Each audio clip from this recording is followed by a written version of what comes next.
Hello students, welcome back. आज हम करेंगे क्लास 8 में से चैप्टर अंडरस्टैंडिंग कोऑर्डिनेटर्स पढ़ेंगे।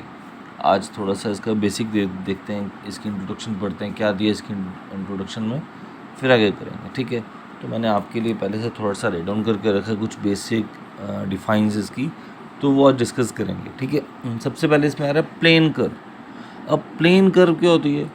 प्लेन कर्व होगी, जैसे यहाँ बताया, वो जब भी हम कोई भी पॉइंट्स को, कितने भी पॉइंट्स को ज्वाइन करेंगे विदाउट लिफ्टिंग अ पेन और अ पेंसिल।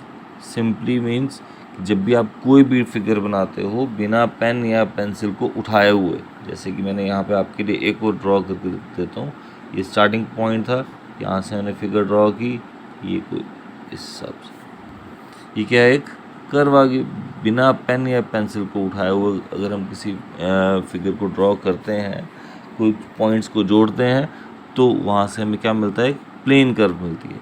अब टाइप्स आ जाती हैं इसकी टाइप्स में क्या क्या आएगा? मैंने यहाँ लिखा हुआ ओपन कर्व। ओपन कर्व का मतलब ऐसी कर्व जो ओपन हो, जिसका स्टार्टिंग और एंड पॉइंट दोनों अलग अलग हों। यहाँ से स्टार्ट किया तो ये बना दिए ओपन कर्व। अब देखिए यहाँ पे मैंने एक स्ट्रेट लाइन भी ड्रॉ की हुई है, ये भी ओपन कर्व में आती है। बट सर आपने तो बोला कर्व, ये कर्वी फिगर तो नहीं है।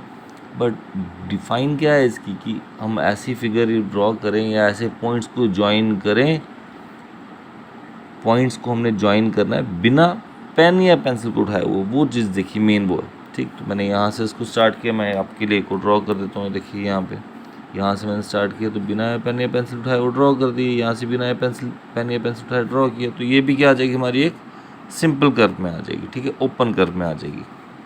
उसके बाद आती है क्लोज कर्व। नाम से ही पता चल रहा है कि ऐसी कर्व जो क्या हो, क्लोज हो। तो देखो यहाँ पे मैं एक और बना देता हूँ आपके लिए, ये एक कुछ भी तरीके से बना दो, ये आ गई क्लोज कर्व। मतलब जिसमें स्टार्टिंग और एंड पॉइंट एक साथ मिल रहे हों, वो आपकी क्लोज कर्व में आ जाएगा। फिर आती है सिंपल कर्व। सिंपल कर्व ऐसी होगी जो आपस में कहीं पे भी क्रॉस नहीं करती, डज नॉट क्रॉस इटसेल्फ, जहाँ जो वो आपस में क्रॉस ना करे। इसमें आपकी ओपन कर्व भी आ जाएगी, क्लोज भी आ जाएगी। मतलब सिंपल ये वाली भी इसमें आ जाएगी, ये वाली भी फिगर इसमें फॉलो करती है, ये दोनों इसमें फॉलो करती हैं। ठीक, इसके बाद आ जाती है एक कॉम्प्लेक्स कर्व। अब कॉम्प्लेक्स कर्व क्या होता है तो ये भी कर्व है, बट कॉम्प्लेक्स कर्व का क्या मतलब? वो ऐसी कर्व जो आपस में क्या मतलब, है तो एक ही कर्व है, जो क्या करती है, क्रॉस करती है अपने आप को। जैसे मैंने 8 बना दी, यहाँ पे से क्रॉस किया और ये वापस आके यहाँ पे मिल गई। अगर नहीं भी मिलेगी तो ऐसी कर्व हो जाएगी। ठीक, क्रॉस करेगी सिर्फ, आपने याद रखना है। कॉम्प्लेक्स कर्व या सिंपल बट नॉट क्लोज आती है इसमें, इसका सिंपल नाम आ जाएगा कॉम्प्लेक्स कर्व। कॉम्प्लेक्स कर्व में क्या आ जाएगा कि जो क्या करेगी, क्रॉस करेगी अपने आप को। ठीक, उस कर्व को हम बोलते हैं कॉम्प्लेक्स कर्व। यहाँ तक क्लियर हो गया? चलिए, हमने यहाँ पे पढ़ लिया कर्व के बारे में। अब आएगा पॉलीगन। पॉलीगन क्या होता है? पॉलीगन भी एक क्लोज कर्व होती है, लेकिन कैसी होगी? जो किससे मिलकर बनी है? Curve made up of line segments, जो लाइन सेगमेंट्स की मदद से बनी है। जैसे कि देखिए मैं बनाऊँगा यहाँ पे 1 2 3 4, 4 साइड्स को मिला के मैंने बना दी ये फिगर एक। ठीक है, अभी कौन सी फिगर है? रेक्टेंगल आ जाएगी। ठीक, तो ये भी क्या थी? ये कर्व थी, बट किससे मिलकर बनी हुई है? लाइन सेगमेंट से मिलकर बनी हुई है। जब हम लाइन सेगमेंट्स की मदद से कोई कर्व बनाएंगे तो उसको बोलते हैं पॉलीगन। अब हमारे पास डिफरेंट टाइप्स ऑफ पॉलीगन्स हैं depending upon their number of sides. कि देखो, सबसे कम साइड्स को लेकर क्लोज फिगर कौन सी बनती है? सबसे कम साइड्स को लेकर। एक साइड को लिया तो ये तो क्लोज फिगर नहीं बनी, 2 साइड को भी ले रहा हूँ तब भी क्लोज फिगर नहीं बनेगी। जब मैं 3 साइड्स ले रहा हूँ तब जाके कहीं क्लोज फिगर बनती है। तो मिनिमम हमारे पास 3 साइडेड क्लोज फिगर होती है। ठीक है, तो उसको हम पॉलीगन कहते हैं। तो 3 साइड फिगर को क्या नाम आया? ट्रायंगल। आगे उसकी शेप बना दी। वैसे ही 4 साइडेड फिगर आ जाएगी आपकी क्वाड्रिलेटरल। अब क्वाड्रिलेटरल्स के अंदर काफ़ी कुछ आ जाता है। ठीक है, जब हम चैप्टर करेंगे आगे, अंडरस्टैंडिंग क्वाड्रिलेटरल जो चैप्टर आपका भी आएगा आगे क्या आएगा, जो मतलब हम आगे पढ़ेंगे, तो उसमें हम पढ़ेंगे क्वाड्रिलेटरल्स के बारे में। यहाँ पे हम पढ़ेंगे इसमें पैरेललोग्राम के बारे में, रोम्बस के बारे में, ट्रेपीज के बारे में, वो सारा भी अभी हमने पढ़ना है, ठीक है। तो 4 साइडेड जो फिगर आएगी उसका एक बेसिक नाम आता है क्वाड्रिलेटरल। इसके अंदर हमारे पास काफ़ी सारे फिगर्स आ जाएंगी, square, rectangle, rhombus, parallelogram, trapezium, kite, काफ़ी कुछ आ जाता है, ठीक है। तो ये 4 साइडेड फिगर आ गई। फिर आती है 5 साइडेड फिगर। 5 साइडेड फिगर का बेसिक नाम आ रहा है पेंटागन। 6 साइडेड को बोलते हैं हेक्सागन। 7 साइडेड को बोलते हैं हेप्टागन। हेप्टागन एंड सेप्टागन भी बोलते हैं इसको हम सेप्टागन भी बोलते हैं। 8 साइडेड फिगर को ऑक्टागन, 9 को नोनागन एंड 10 साइडेड फिगर को हम बोलते हैं डेकागन बोलते हैं, ठीक है स्टूडेंट्स। यहाँ तक क्लियर हो गया? देखते हैं आगे भी। तो पॉलीगन में अब हमारे पास आ रहा है regular polygon and irregular polygon. और भी टाइप की पॉलीगन आएंगे, पढ़ते हैं, टाइप्स काफ़ी हैं इसमें। सबसे पहले आ रहा है रेगुलर पॉलीगन। अब रेगुलर पॉलीगन क्या होगा? एज द नेम सेज कि रेगुलर पॉलीगन एक ऐसा पॉलीगन होगा जिसकी सभी साइड्स और सभी एंगल्स कैसे होते हैं? इक्वल होते हैं। ऐसा पॉलीगन जिसकी सभी साइड्स और सभी एंगल्स कैसे हों? इक्वल हो। तो अभी हमने पढ़ा कि सबसे कम साइड से कौन सा पॉलीगन बनता है? ट्राइंगल बनता है। अब ट्राइंगल कब रेगुलर ट्राइंगल बनेगा? रेगुलर का मतलब जब उसकी सभी साइड्स क्या होंगी? इक्वल होंगी, सभी एंगल्स इक्वल होंगे। तो हम सबको पता है कि जो इक्विलेटरल ट्राइंगल होता है, ये जो इक्विलेटरल ट्राइंगल होता है ये एक रेगुलर फिगर है। क्यों? क्योंकि इसके सभी एंगल्स कितने होते हैं? 60 डिग्री के होते हैं, है ना। 60 डिग्री ईच होता है सभी इसके एंगल्स। तो सभी एंगल्स इक्वल, और जब एंगल्स इक्वल होंगे इसके सभी, तो साइड्स भी सभी क्या आ जाएंगे? इसकी इक्वल आ जाएंगे। उसके बाद स्क्वायर भी हमारा क्या है? रेगुलर पॉलीगन है। क्यों? क्योंकि इसके सभी एंगल्स 90 डिग्री के होते हैं, और सभी साइड्स भी कैसी होती हैं? इसकी साइड्स भी इसकी इक्वल होती हैं स्क्वायर की।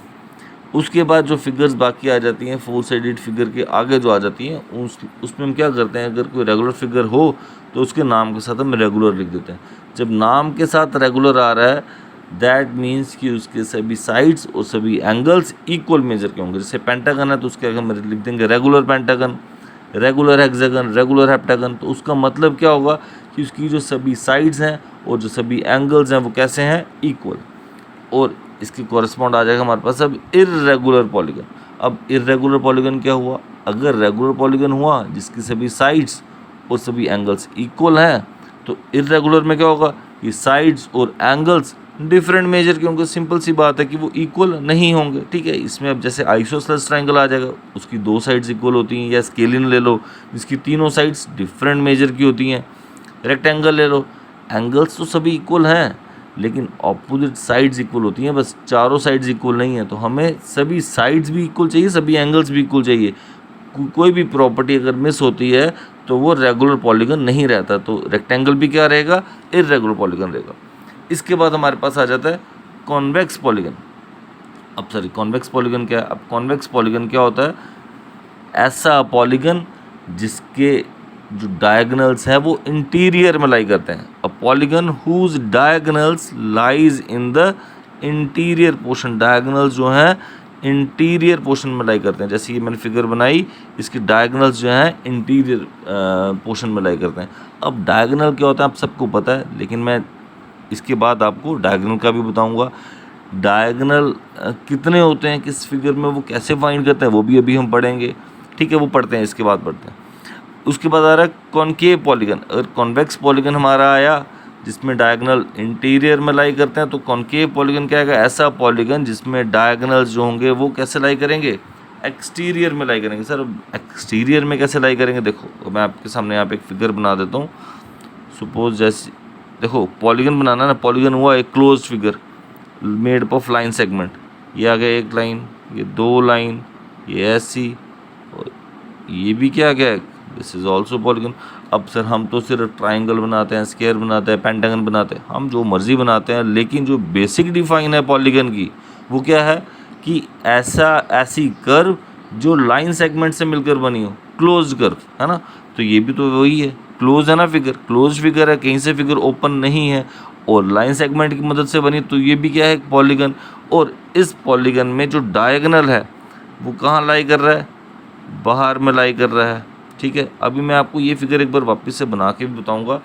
जब डायगोनल की डिफाइन पढ़ेंगे, डायगोनल क्या होता है पता तो आप सबको है, लेकिन एक प्रॉपर डिफाइन पता होना चाहिए, तो उसमें मैं बताऊंगा आपको। देखो एक यहाँ पे मैं सिंपल सी बात बता देता हूँ, ये और ये क्या है, साथ साथ वाले वर्टेक्स है ना, इसके साथ वर्टेक्स आ रहा है एक ये वाला, इसके साथ वर्टेक्स आ रहा है एक ये वाला, तो ये साथ साथ वाले हैं, और ये इसके साथ वाला नहीं है, इसीलिए जब मैं इसको ज्वाइन करूँगा तो ये डायगोनल बनता है। तो अभी हम इसके बाद डायगोनल भी बताता हूँ आपको, ठीक है। अब करते हैं हम डायगोनल क्या होता है। चलिए देखिए डायगोनल क्या होता है। डायगोनल होता है, diagonal is a line segment, ठीक है। It is a line segment, it is a line segment that joins two non-consecutive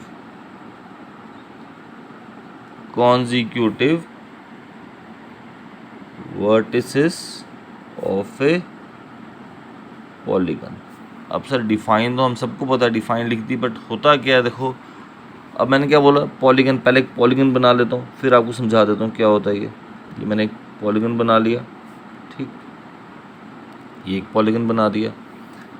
अब एक वर्टेक्स ये है इसका, एक वर्टेक्स ये है, एक वर्टेक्स ये है और एक वर्टेक्स ये है, 4 वर्टेक्स होते हैं, पता है हम सबको, 4 से 1.5 फिगर है तो 4 वर्टेक्स होंगे। अब वर्टेक्स तो 4 आ गए हमारे पास यहाँ पे, ठीक है। तो क्या करना है इसके बाद, आगे देखिए यहाँ पे क्या करना है हमें, 4 वर्टेक्स आ गए।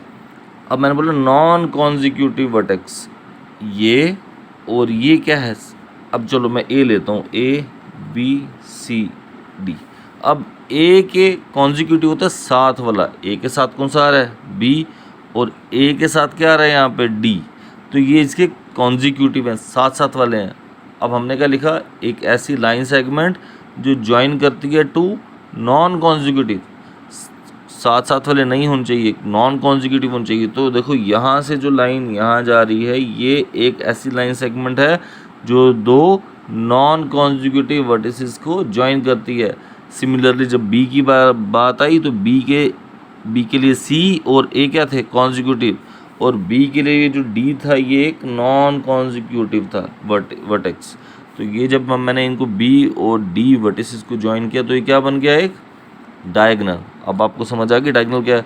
अब नंबर ऑफ डायगोनल्स निकालने का क्या फॉर्मूला है, एग्ज़ाम में कई बार आ जाते हैं, बताइए जी पेंटागन में कितने डायगोनल्स होते हैं, फिर आप बनाते रहोगे। चलो पेंटागन का भी आसान है, वहाँ पे आ जाएगा जी हेप्टागन है या ऑक्टागन है या नोनागन है, उसके डायगोनल्स बताओ कितने डायगोनल्स आते हैं उस पॉलीगन में। तो उसके लिए हमारे पास एक सिंपल सा फार्मूला है, n इंटू n-3/2। अब n इंटू n-3/2 क्या होता है, n क्या हुआ यहाँ पे, नंबर ऑफ साइड्स, ठीक है, n is equals to number of sides, ठीक, n क्या हुआ नंबर ऑफ साइड्स। अब देखिए हम मान लेते हैं नंबर ऑफ डायगोनल्स निकालने हमने किसी हेक्सागन के, ठीक है। तो क्वेश्चन आता है हाउ मैनी डायगोनल्स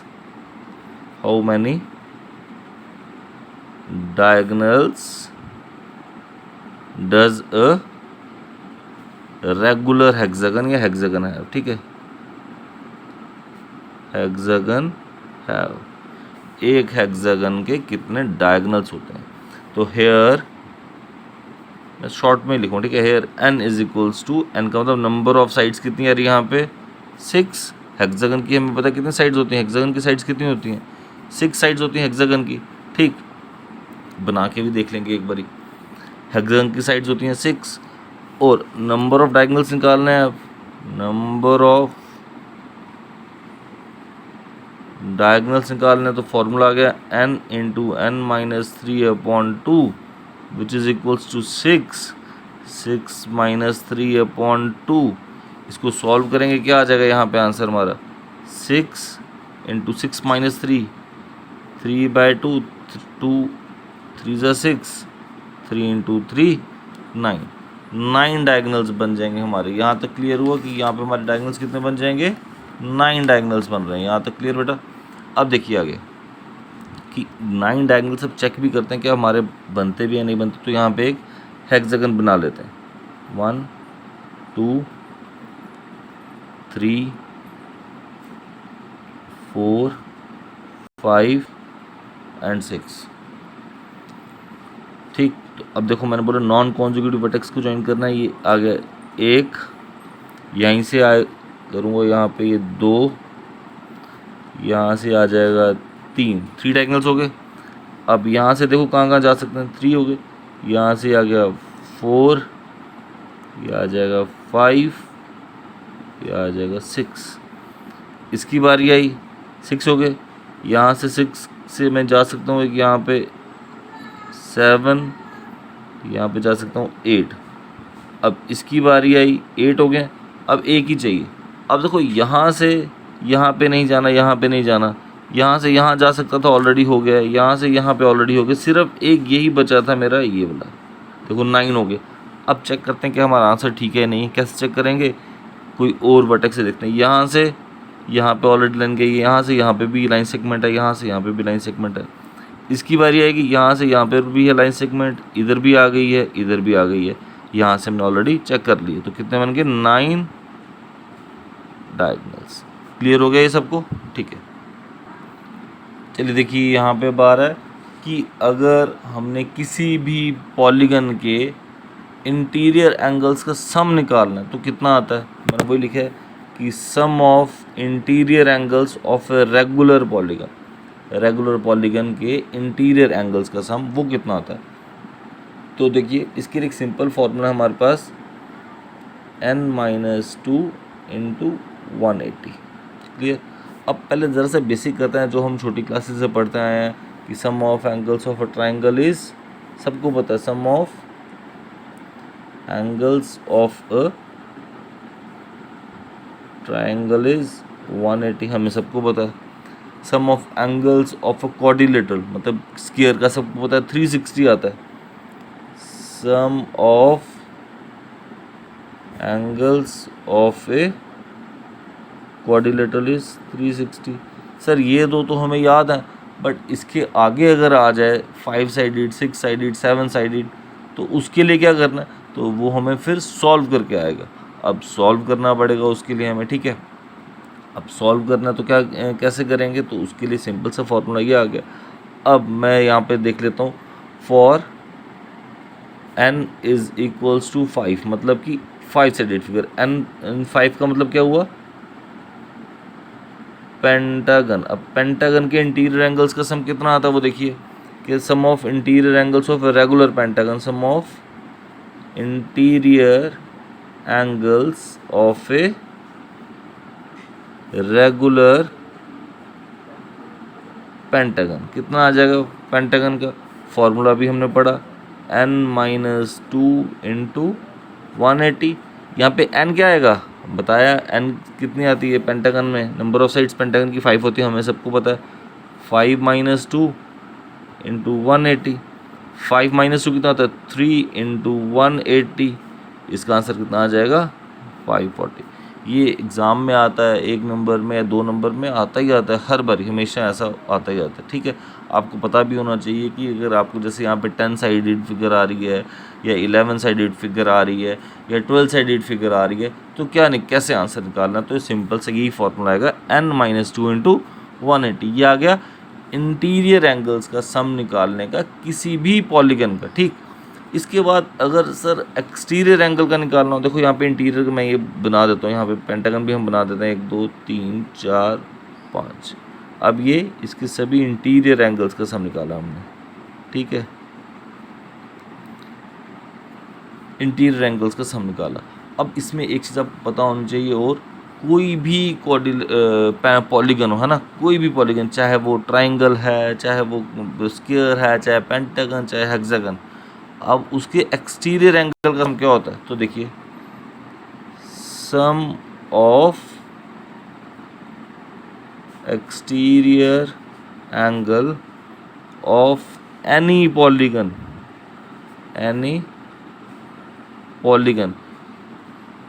कितना आ जाएगा, 360 डिग्री।